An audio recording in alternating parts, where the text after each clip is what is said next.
Hello, everybody. We are live again for Surviving Quarantine by Spreading Life. And in this series, our goal is to continue to give you experts in the field and knowledgeable representatives to be able to not only help you survive quarantine, but also spread life by teaching you ways that you can be better through this. And not just like this, I joke and say chocolate covered broccoli better, like it's just something palatable that's put in front of you, but it is actually resources that you can reach out to that can help you ultimately live the life that you want and to live wise and to live well.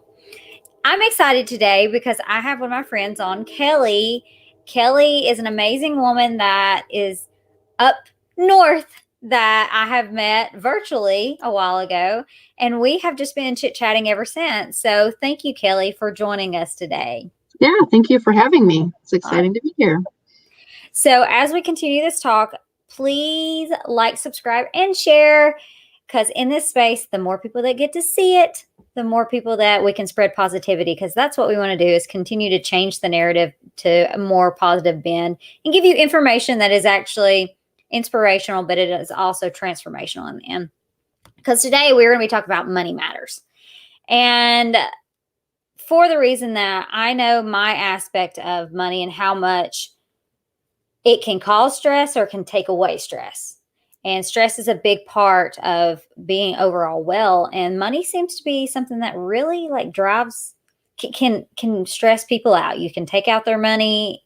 And I always joke that healthcare and bankers kind of have like the same feeling at times, because it's like, what are you doing with my stuff? Like my body and my money. Those are like the two top priority things, and how it can detrimentally affect people. So right now we're in this COVID-19, we're in this stressed out time where money is like this unknown and the uncertainty in it. So for that, and saying the importance of money, I do want to introduce Kelly, or have Kelly introduce herself quickly, just to tell us who you are and what you do. Sure. Hi, everybody. My name is Kelly Turbett. I am a financial representative. I live here in Minnesota. I'm a mom, wife. I have 2 girls, marathon runner. I'm a goal smasher. I just love to live life. So I'm very passionate about just helping people. I love it. That's awesome. And again, thank you so much for joining us today. So let's start off with this. Does money matter? Yeah, I think that's kind of a no-brainer. I think a lot of people I talk to, you find out how much it wears on them. It can be an exciting thing if things are going well, and it could be a detrimental thing if it's not going well. It's also something that's neglected a lot, including myself. I have my own personal story of in my 20s and spending a lot and just not really facing the reality and just kind of shoving it to the back burner. And luckily, we got introduced to an advisor who helped change our perspective on that and ultimately really changed our life. And here I am today in finance. It's crazy. That's awesome. So tell us, if you don't mind, a little bit about your story and why did you want to even be a financial advisor? And then after that, what is a financial advisor? Yeah, for sure. Yeah, it's probably a financial advisor is probably one of the most people think they know what you do, but they really don't. And a lot of them do a lot of same but different things. So it can kind of be a gray area. So I think that this is a really good question. But ultimately, I have a degree in psychology. Naturally, I'm driven to impact and help people. And what better way to do that than finances, right? It's relevant to everybody at all stages of life. And everybody has needs along the way. So I'm super passionate just about coaching people and educating and just being their right-hand person for whenever they need me. And my husband, he's done it for about 3.5 years, and I've been around it for a long time. And I've learned a lot of things along the way. And as a woman, I thought it would be really cool to be part of it, to encourage not only couples, but women to learn more about it. And the more you learn, the more avenues you can take and become financially stronger. That's awesome. So why do people need to be, and this sounds like very cliche, like, why do we need to be healthy? Why do we need to be financially sound? But the thing is the actions that we know that it's good, but how do we get people from knowing to actually acting? So, what makes it different with having a financial advisor? Yeah. Most people just don't have the conversation. Not everybody. I mean, we talk about money a lot. You'd be surprised. You'd be surprised how often you fight about money too. But I think, in my perspective, just planning, like I'm a marathon runner. So if I plan my training, I follow my training program, then I improve. So I think that's a really important aspect, is to make sure, like, you don't know what you don't know. And it's important to, have conversations with the people that do. I think it's important to have conversations with lots of different people, because essentially I think a lot of people learn about money from their parents or their family or how they were raised. And so, I think we're overconfident sometimes in what we believe about our financial status, or we're overconfident that we think that bad things don't happen. And I think if the coronavirus has taught us anything, is that, the unpredictable can happen almost instantly, Mhm. so it's an important conversation to have. And I really like to just empower other people to learn about it. And especially if you're married, to talk to each other, to understand what one spouse knows if they only do the budget. Maybe the other spouse doesn't know anything. And what would happen if that person was gone? What would you do? Mhm. So I think that's the part that I'm most passionate about, is that you just get to impact their lives and help them talk about something that's ultimately extremely hard to talk about, because most people are embarrassed. I think that's why a lot of Mhm. times you shove it in the back closet. Um, or you just don't know much about it. You don't care. And that was my story. Like, I did not care. Like, I was raising kids. I had plenty of things on my plate. And, you don't know what you don't know. And then gradually, through our advisor, you just start learning finance and just avenues and risks. And, you know, um, you get to be along for the ride, and you grow, and you'll be surprised how fast that you can change your life. I love that. 2 things I wanna talk about. First thing I want to talk about is the conversation. Like, a lot of people, it reminds me of almost like the thought of, like, depression. A lot of people don't talk about depression, but a lot of people don't talk about money with their spouses, or, like, how they're feeling. So, the importance of having conversations and getting on the same page, and knowing that this might be something that you don't want to put off. This is actually one that, I don't want to call it a fight, but this is one that you need to fight for, to have the conversation, to grow, and to be able to sit and have those talks that are needed. Yeah, I think the important thing is that it's just not fun. Like, in your mind, it kind of just feels like something you're going to dread, right? And so Mhm. some of the hardest things of life, I mean, money is all around us every day, from whether or not you're going to the gas pump, if you're giving your kids allowance, planning school activities, getting paid from your job. Like, it's around you so much. And yeah, I think that, you know, you have to start somewhere. And I think people get embarrassed, like that, or they just think they're okay and that they are fine. And doesn't mean that they're not, but a lot of times you just don't think about it. And once you start thinking about it and taking some action, it's crazy.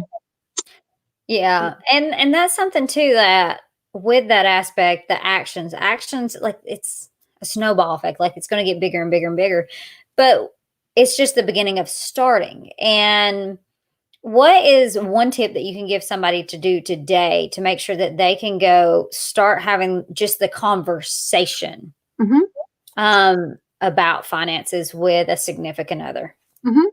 I think people don't have the conversation because they dread it. They're scared. They're scared what their spouse is going to say, or that they'll come across as maybe, I don't know, feel like you're dumb, or like, but like, I think it's my encouragement would be to tell you to have the conversation, and it might take you a couple times to really make some leeway. And I think that that's okay, and because a lot of times things that you don't talk about, you need to put some effort into it and be understanding and accept where you are. Don't ever beat yourself up because your life isn't perfect. But I just be supportive of each other and be open and use that time to your advantage as an opportunity. I think the coronavirus has really taught us that, you know, talking about this stuff really matters. And I think it matters today more than it ever has before, because we can see the effects of, if you don't have a plan in place, what can happen to you.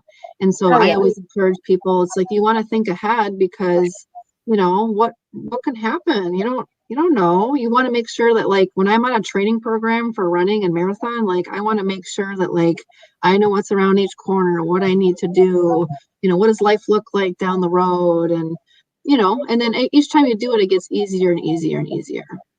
Yes, and I thank you for that. Again, anybody that's watching, please continue to like, subscribe, and share, and then also leave your comments. Any questions that you have for Kelly during this time, as we were speaking about money matters, and in this continuation of this conversation, so people, you finally get to talking, even if it's yourself, just your own personal self, you finally get on the track. Like, I'm going to do something about my money.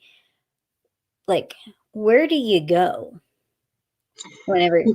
Yes, but I think that's a great question, because, like, you can't really just go. You can go on Google, you can Google questions, but, like, your financial advisor is not someone that's usually just, has a store in the mall, or, like, it's just really, really confusing. And I think a lot of the industries, they do mix services, so how do you really digest that? So I always encourage people to get educated, talk to someone who they know and say, hey, are you working with a financial advisor? Who is it?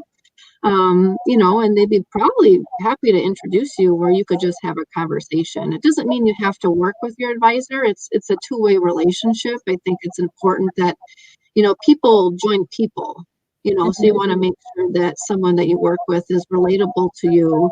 You trust them and you feel comfortable, sharing very personal information. A good girlfriend of mine, she's like, Kelly, it's like getting naked, kind of, for the first time you're talking about it with somebody, so it's uncomfortable and you don't know what they think. And I think a lot of times people think that financial advisors are maybe judging you, or that they only work with people with high income.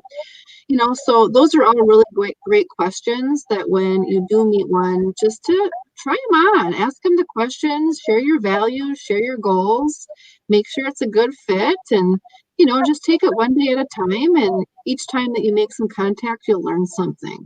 And I think that's something very important, that what I learned quickly is that financial advisors shouldn't be telling you exactly what to do, that it should be a two-way relationship, and you should learn Mhm. in the process. It's just like coaching.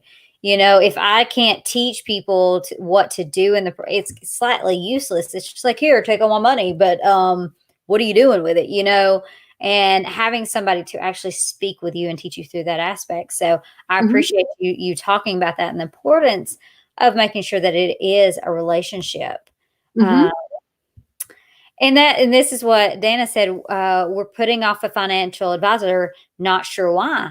I'll tell you, even with us, we have put off a financial. Like, my husband has always had one, and so he has all his stuff, but mine, it's like, oh yeah, like, it's just kind of together, right?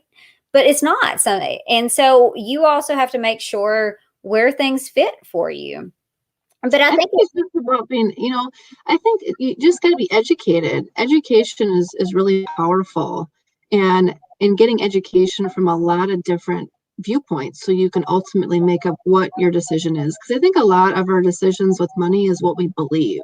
Mhm, May not be a truth, but we just have a belief of what it's done for us in our lives. Like, your relationship with money is very, very deep.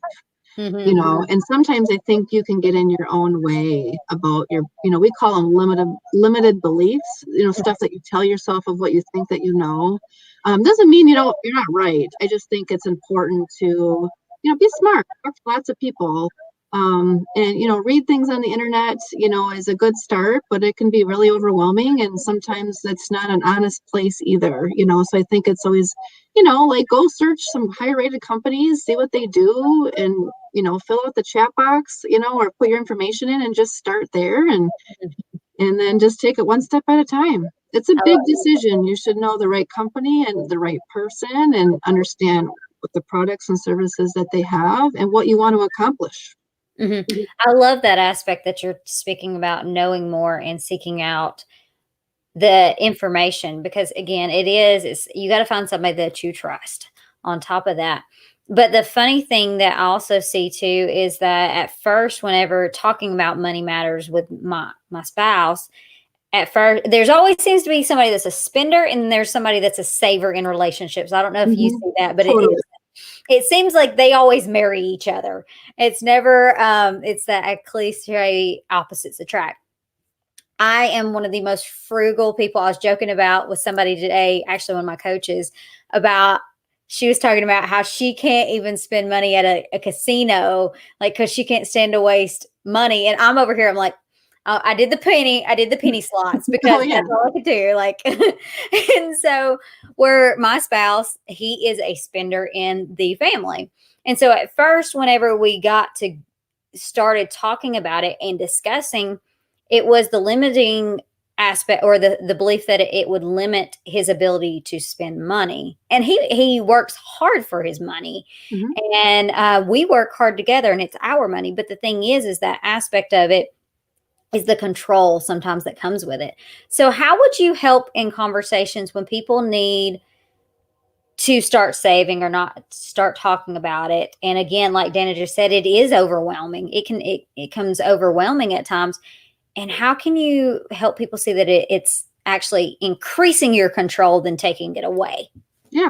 I can share my personal story because, I mean, my husband and me, we've been married 10 years and we were spenders, like, I mean, we didn't think we were in denial. Like, we didn't think we spent money, but like, we got a $10,000 tax return. Let's go buy a bed. We need a bed. We don't spend much money, so you got to be really careful. I think what you tell yourself a lot, that you don't realize. But the first step really was the accountability piece. And luckily, someone that we knew was a financial advisor. We were just talking, and my husband's like, you know what? I think we should just have the conversation. And that's what we did. And then, you just learn a little bit more, and then you start looking at things a little bit differently. And for spending, my husband and me, what we did is that we just set a limit for ourselves. So we sat down, we went through our budget, how much we spend, how much we bring in, and some of our goals and what buckets that we wanted to put money into, if it was for long-term, short-term savings.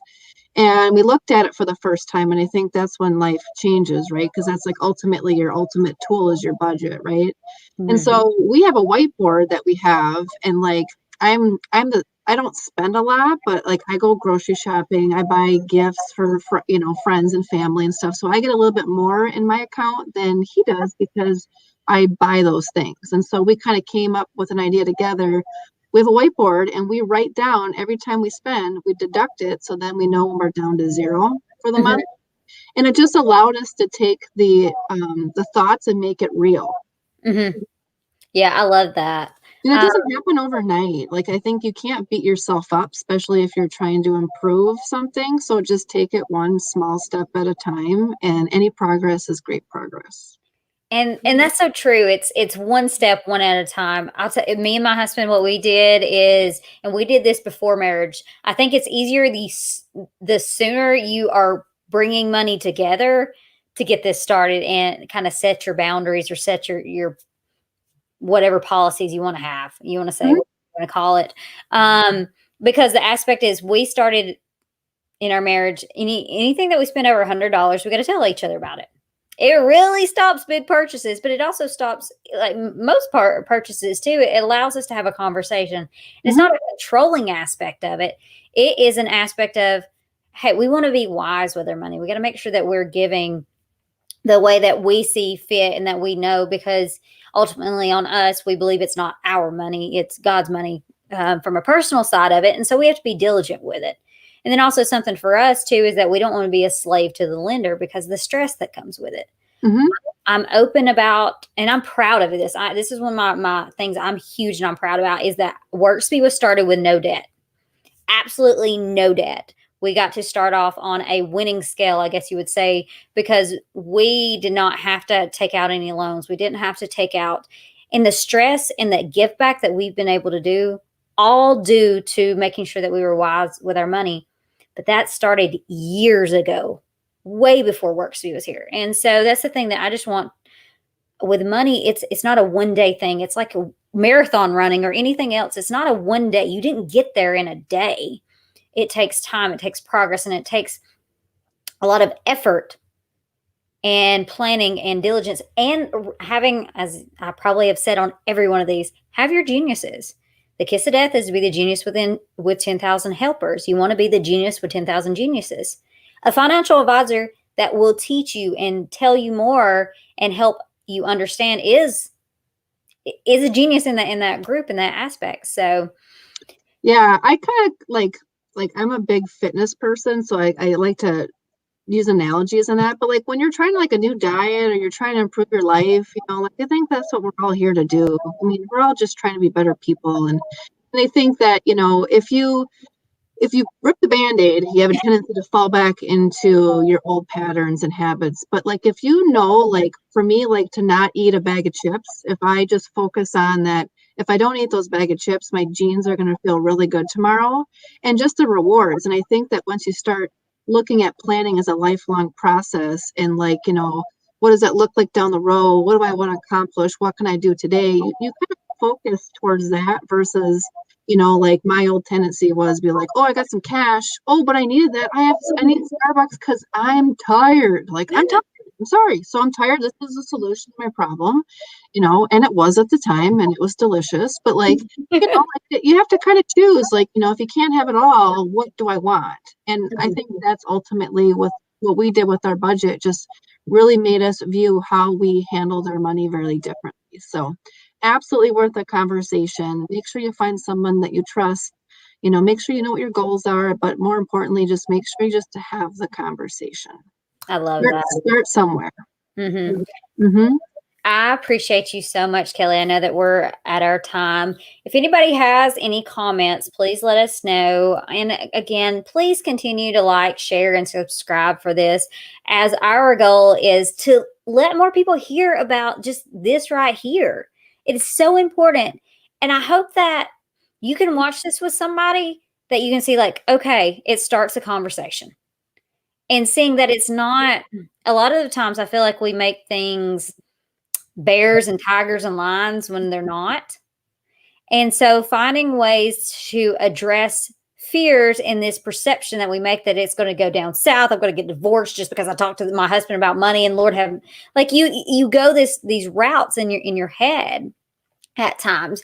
So finding ways to have these conversations, and that was my goal. And I just want to thank you, Kelly. You are amazing. It was such a blessing. Yeah, thank you. This was fun to speak with you. And again, feel free, y'all, to reach out to Kelly anytime. We will put some information in so that you can in the contact or in the. I'll give you my email. Okay. Yeah. And we'll do that so that you guys can reach out to her because, again, she's a great resource.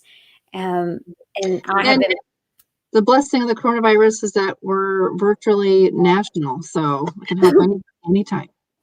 Awesome. Well, thank you again. And thank you, everybody that watched. I hope you have an awesome and blessed day.